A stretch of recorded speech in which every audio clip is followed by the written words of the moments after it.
The clouds parted over the Isles of Boreas. It was time to choose. The rebellion was in trouble. Ravens were scouting for the secret rebel base. They needed a game changer. Pieces of the Sky Ripper had surfaced. Renato knew that using it could go catastrophically wrong, but he was sure he could figure out how to use it safely.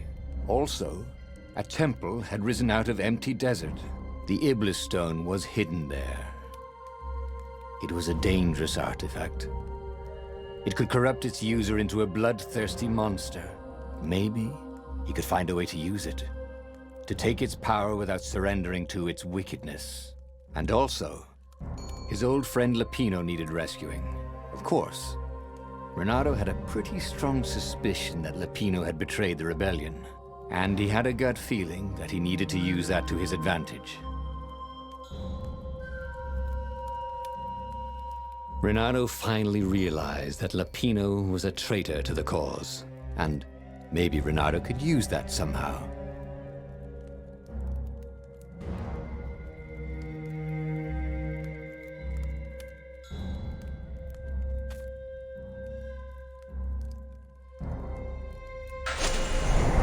Lapino. Apparently, the Mad Rabbit had sold a Pegasus that he did not exactly own. Lapino always wiggled out of trouble, given time. But he was out of time. Lapino's frantic message said that the Ravens were going to kill him for being a rebel spy. And that he had a clever plan. If the fleet reached him first, they'd string him up for that. Never mind the winged horse. Or so Lapino had told him over the far speaker anyway.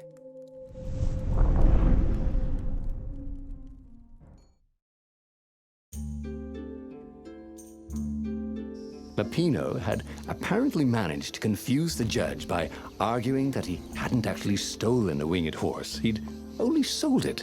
But wait, where was the prison? The village was empty. Had everybody fled the Ravens?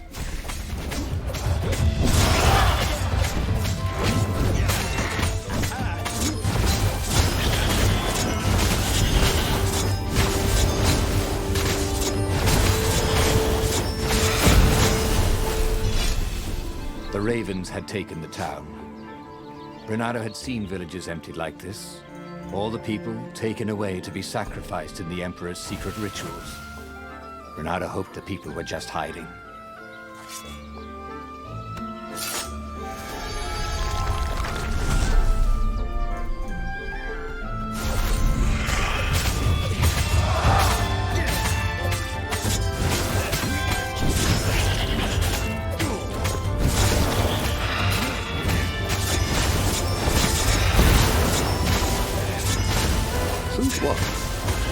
Really like the sound of sword. Ravens were landing everywhere.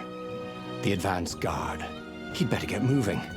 If they got to Lapino first, they'd eat him for breakfast. Or a snack. Ravens weren't picky. If they got hungry, they sometimes forgot to interrogate their prisoners. Even top spies like Lapino. Well, unless he really was a traitor. Obviously.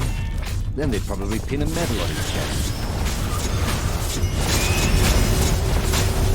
Sometimes, at home, he'd wave his sword around for hours.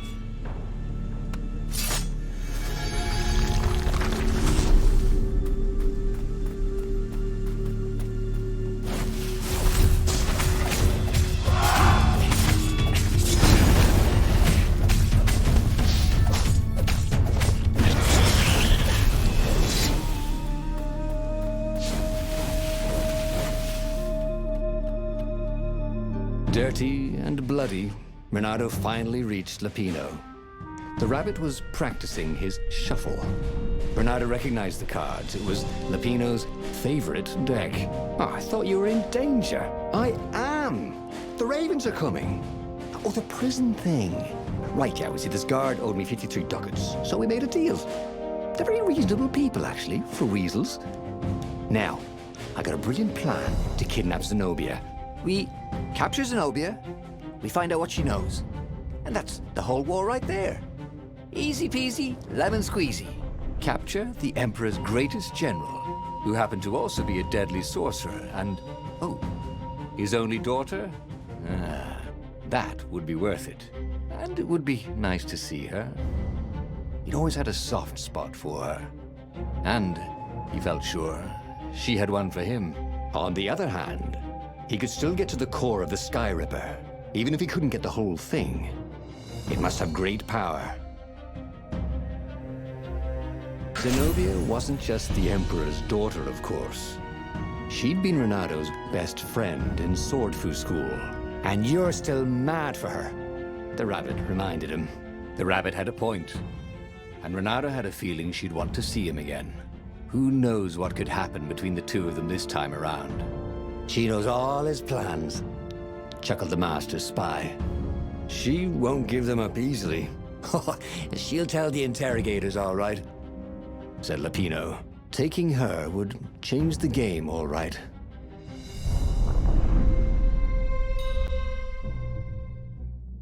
The city was already under Zenobia's control. I had to admire her efficiency. Renato shivered at the thought of Zenobia at the mercy of the interrogators. Would he really turn her over to them?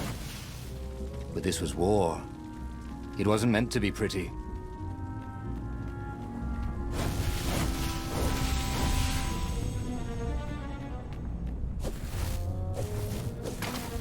The city was burning, and there was no one to put out the fires. If somehow Zenobia survived her father and inherited his crown, what sort of empire would she be heir to? But he couldn't think about that, could he?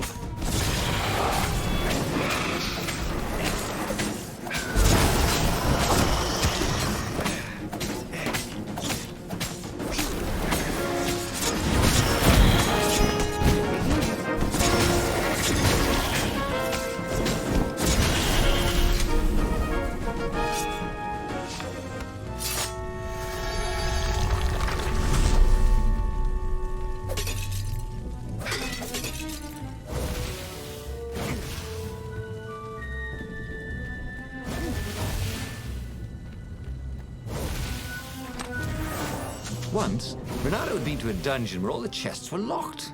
It was awful. Why was Lapino urging him to capture Zenobia? Obviously it was a trap. But you never knew how Lapino thought. Sometimes his plans were so convoluted they did the exact opposite to what Lapino wanted. And there must be some way to play on that, Renato thought.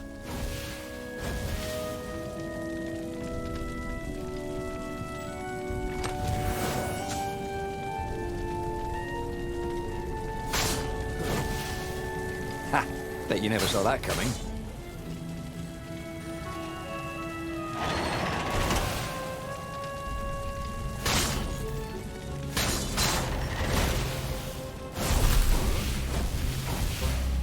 So, what's this plan of yours? Use me as bait, said Lapino. And he outlined a slightly complicated plan that involved geese, a net, setting the Farfarer a little bit on fire, Lapino dressing as an old blind toad, and Renato hiding inside a monstrous watermelon. What could possibly go wrong? Thought Renato. Oh, this is gonna be fun, said Lapino, as he ran to go set up his marvelous plan.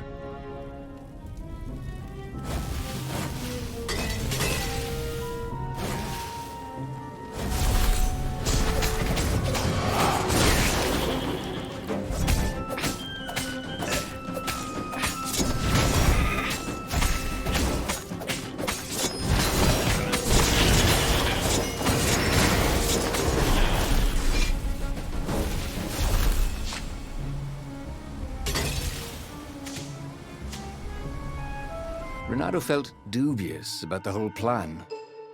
With every step, he was waiting for it all to go horribly wrong. But against all odds, Lapino's idiotic plan worked. Zenobia's ravens ran off after the geese, the net dropped, and Renato jumped out of the watermelon and put his sword to Zenobia's throat. Renato, she said, are those new scars? They look good on you. You never returned my velvet jacket. It was my favorite. You look stupid in velvet. Ah, what does an imperial princess know about style? Ah, get a room, you two, Said Lapino, probably sensing the chemistry. But the fleet was coming on fast, so they took Zenobia east, over the Nexus. She'd vanished from Swordfu School, from his life, without even saying goodbye. Without ever telling him she was the Emperor's adopted daughter. Bernardo was aware of her feelings. Maybe this was a bad idea, but was he letting his own feelings get the better of him?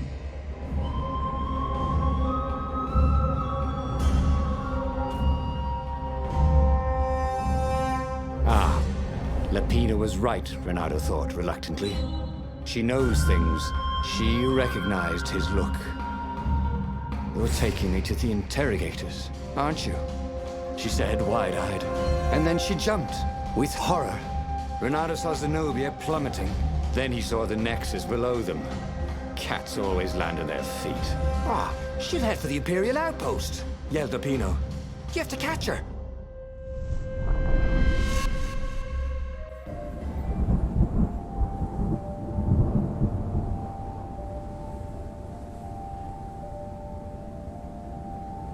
Cats can run faster, but foxes can run longer. If he ran, he could head her off before she reached her minions at the outpost. Well, he did love a good chase.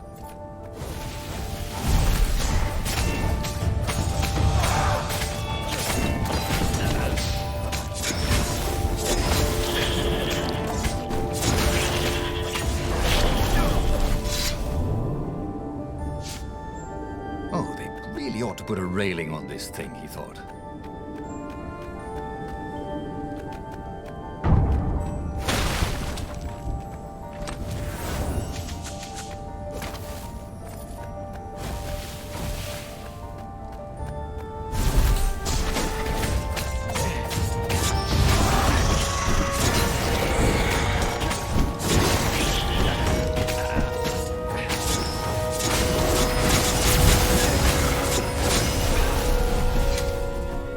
He was closing on her.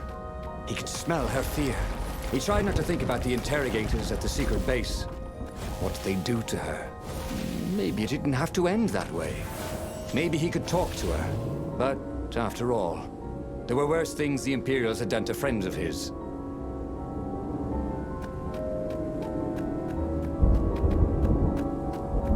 Have you ever felt you were just going round in circles? Renato felt like that.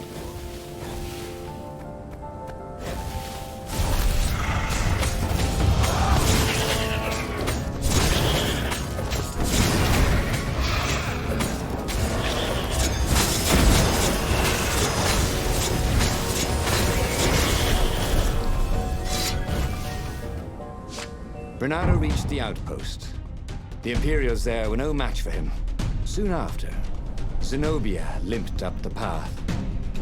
When she realized he was already in front of her, she didn't even try to run. Oh, you left without saying goodbye. Again, he said, please. I'm enjoying this a little too much. She said, shaken. Oh, spare us the chit-chat, would you? Said Lapino as he shackled her hands so she couldn't throw spells. She knows all his plans. All the way back to the Farfarer, Lapino nagged Renato about how the interrogators would pry all the intel out of Zenobia. How that would turn the tides in the imminent battle. All they had to do was take her to the rebel secret base. Renato didn't like to think about what the interrogators would do to her. Couldn't he just talk to her?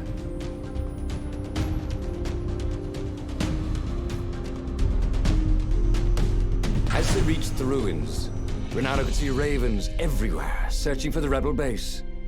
They'd have to hide the Farfarer or go on foot. What if we get separated? Asked Lapino, for once thinking ahead. I'll show you a map to the base. Renato told Lapino. Renato, don't do this, said Zenobia. We were friends once. We... Shut it, witch, or I'll shackle your mouth too, said Lapino. See? Renato thought. There was no way Lapino was working for the Empire. He really hated Zenobia. And then, a few moments later, they touched down.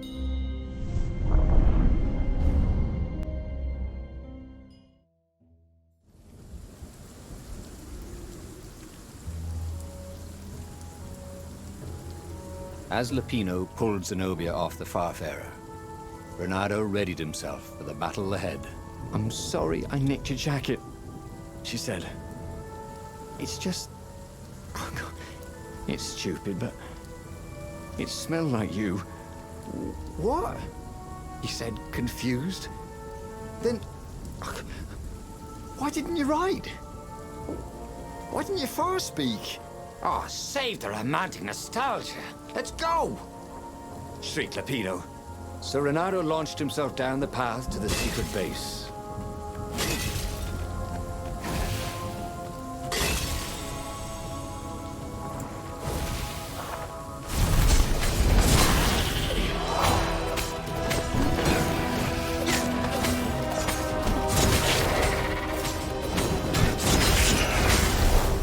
Funny about librarians. People thought of them as fussy clerks who shushed them for talking. But the librarians thought of their books as sacred, and themselves as priests in a temple of knowledge. Who knew they were willing to die to protect it?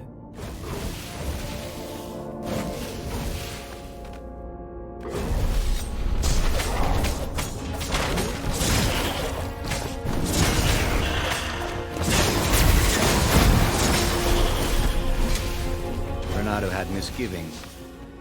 It had been Lupino's idea to capture Zenobia. Lupino who'd guessed she'd run to the outpost. There was something wrong with the way none of Lupino's plans had gone wrong yet. It wasn't like him. That could come in handy in a pinch.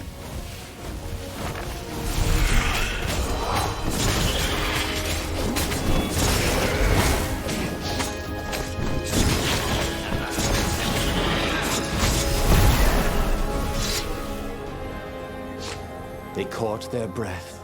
"It's beautiful," she said, looking at the ruins. "This used to be the library of Ubar," he said, "before your father's ravens smashed it." "Do we have to talk politics?" she asked. "That's not how I want to remember you," she said with an odd, wistful look at her face. She was as beautiful as she'd ever been, and as brave. Lupino huffed. They got back on the trail.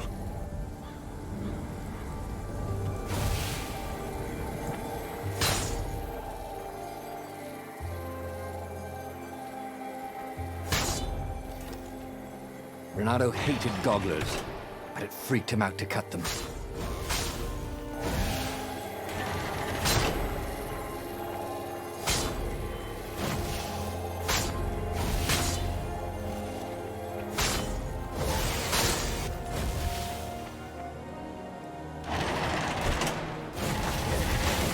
Long stairs, so he was close to the rebel base.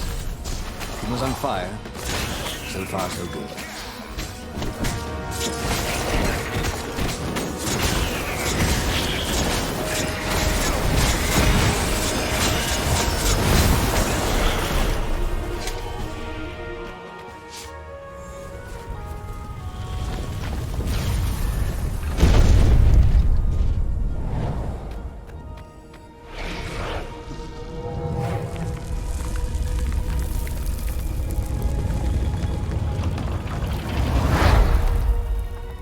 As they made their way to the secret rebel base, Renato felt strange. Zenobia was his prisoner, yet somehow she felt more like an old friend.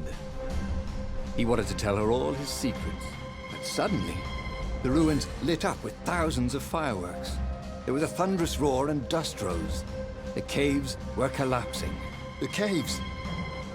"You've been playing me?" Renato said, and he stared at Zenobia. "I'm sorry," she said, and she seemed almost embarrassed. Then everything went dark. When Renato came to, he had a terrible headache. Also, Zenobia's sword was at his throat, and her shackles were gone. So was Lupino. "The terrible thing is," he said, "I really have missed you.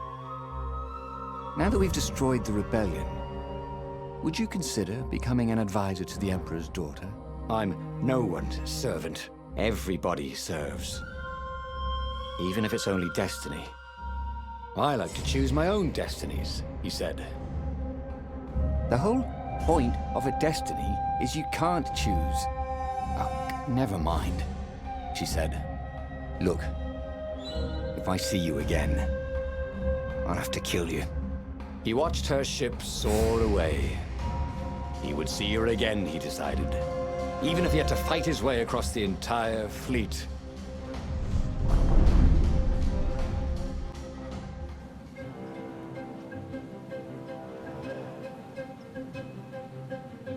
The Imperial fleet was cleaning up the few rebel remnants. For only a moment, he thought about running. But heroes don't run, even when the world is against them. Even when their cause is hopeless, and their efforts futile, and pointless, and useless, and death painful and guaranteed. He's decided to stop thinking for a while.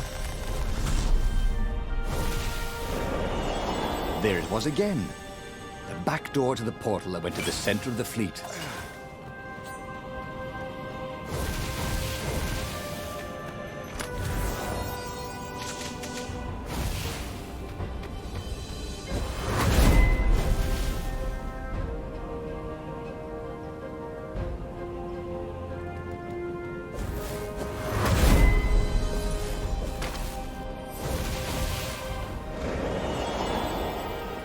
Renaro's arm was sore, his armor wet with raven blood. He was tired of death. But death was not yet tired of him. The rebels were losing. Badly. In some other universe, Renaro thought, he and Zenobia had left sword food school together, taken other names, and sailed off into the mists. Not this Zenobia, and not him. For him, there was nothing to do but forge ahead. Kill the Emperor and end this.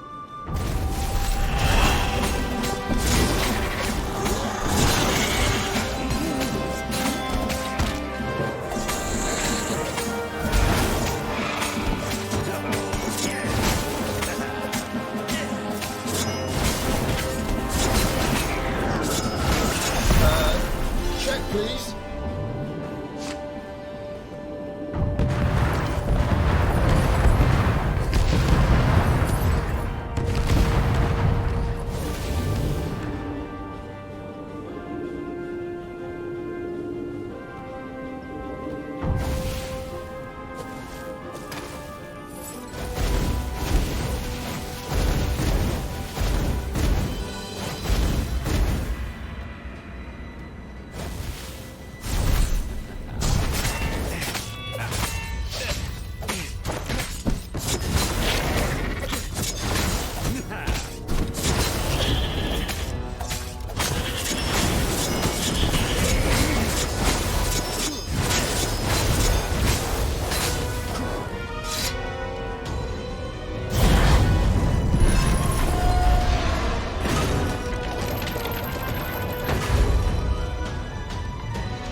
At last, he reached the Emperor's ship.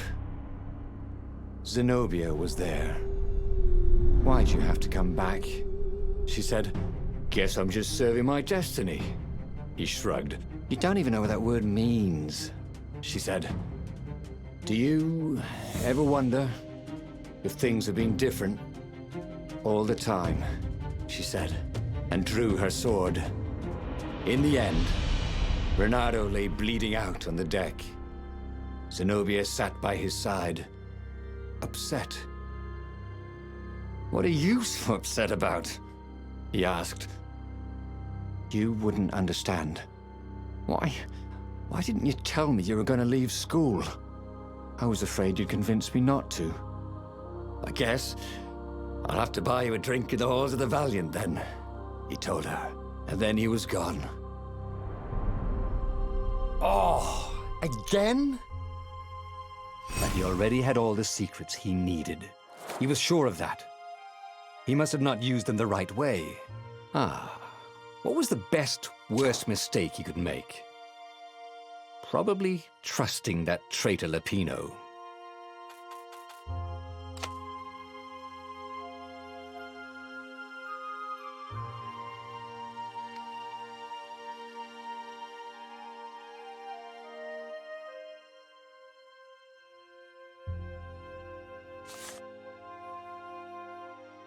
The book's pages fluttered to the beginning once again. Faster than before? And he fell. Special thanks to my patrons Heaven Over Hell, Justin Wood, Hobbs, Koopy Vegeta, Gunrunner and Water.